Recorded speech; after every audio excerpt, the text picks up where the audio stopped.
এই ভিডিওটিতে তোমাদেরকে দেখাবো ব্যাচ ফাইলের সাহায্যে ফোল্ডার তৈরির ম্যাজিক।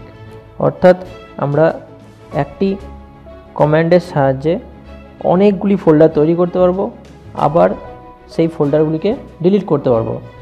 তো চলো দেখে নাও, কম্পিউটারে আমি এটি করে দেখাচ্ছি। প্রথমেই নোটপ্যাড অ্যাপ্লিকেশনটি ওপেন করে নেবে। এখানে ডস কমান্ডের যে ডাইরেক্টরি তৈরি করার কমান্ড সেটি লিখে নেবে। MD means make directory. MD লেখার পর আমরা যে কোনো সংখ্যা লিখতে পারি বা যে কোনো নাম দিতে পারি। এবার আমরা সিকোয়েন্স অনুযায়ী পরপর যতগুলি নাম বা সংখ্যা লিখব ততগুলি ডাইরেক্টরি বা ফোল্ডার তৈরি হবে। যেমন আমি লিখে নিচ্ছি 1 স্পেস 2 3 4 5 6 7 8 9 10 11 12 13 14 15 16 17 18 19 20 21 22 23 24 25 26 27 28 29 30 পর্যন্ত লিখলাম। তারপর কিছু নাম লিখে দিচ্ছি। Tree, bird, laptop, snake, mouse,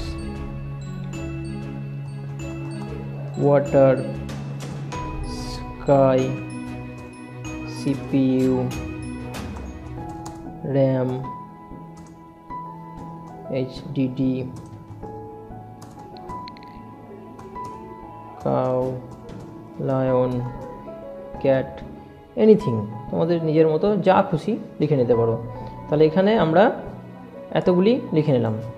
just সামনে আমাদের থাকলো এমডি। এবার ফাইলটিকে আমরা কি করব, সেভ অ্যাজ অপশনের সাহায্যে আমরা ফাইলটিকে সেভ করে নেব।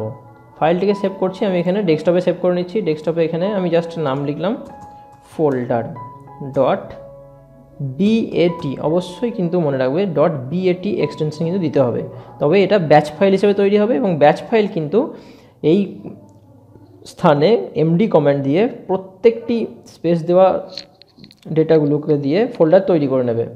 এবার আমরা সেভ করে নিলাম। দেখতে পাচ্ছ ফোল্ডার নামে এখানে ব্যাচ ফাইলটি চলে এসছে। এবং আমরা অনুরূপ আরও একটি ফাইল তৈরি করে নেব।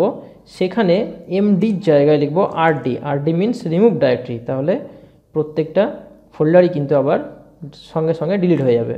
ফাইলে গিয়ে আবার আমরা এটাকে সেভ অ্যাজ করলাম। এখানে আমরা folder delete dot BAT option দিয়ে এটিকে লিখে নিলাম। তাহলে আমাদের ফাইল এখানে তৈরি হয়ে গেলো, ফোল্ডার এবং ফোল্ডার ডিলিট। তাহলে এবার চলো দেখে নেই ফোল্ডার এই ফাইল যেটা তৈরি হলো ব্যাচ ফাইল ফোল্ডার নামে, সেটিকে রান করলে কি হবে। তাহলে এখানে তোমরা ডাবল ক্লিক করবে বা এন্টার সুইচটা টিপে দিতে পারো, তাহলেও এটা খুলে যাবে। এবার এখানে দেখে নাও, ডাবল ক্লিক করা হলো, এই দেখো সঙ্গে সঙ্গে আমাদের কাছে র্যান্ডামলি এতগুলি ফোল্ডার তৈরি হয়ে গেল। এবার আমাদের এই ফোল্ডারগুলি দেখো, আমরা 1 2 3 করে যে নামগুলি দিয়েছিলাম সেগুলো চলে এসছে। Cow, sky, HD, laptop, tree, water, যে নাম দিয়ে দিয়েছিলাম সেগুলোই চলে এসছে। এবার এটিকে মুছে ফেলার জন্য আমরা এখানে ফোল্ডার ডিলিট যে ফাইলটি করেছিলাম সেই ফাইলটিকে আমরা ডাবল ক্লিক করব। ডাবল ক্লিক করলাম, দেখো সমস্ত ফাইলগুলি ডিলিট হয়ে গেল। তাহলে এইভাবে আমরা একটা ম্যাজিক্যাল ব্যাপার কাজ করতে পারবো ডসের ব্যাচ ফাইলের কমান্ড দিয়ে। তাহলে তোমরা এইভাবে এগুলি দেখে নেবে। ব্যাচ ফাইল দিয়ে খুব সুন্দরভাবে মজা করে কাজগুলো করা যায়। আমি আরও ব্যাচ ফাইলের কমেন্ট তোমাদের সঙ্গে শেয়ার করব, তোমরা ভালোভাবে ফলো করবে এবং এগুলো প্র্যাকটিস করে দেখে নেবে।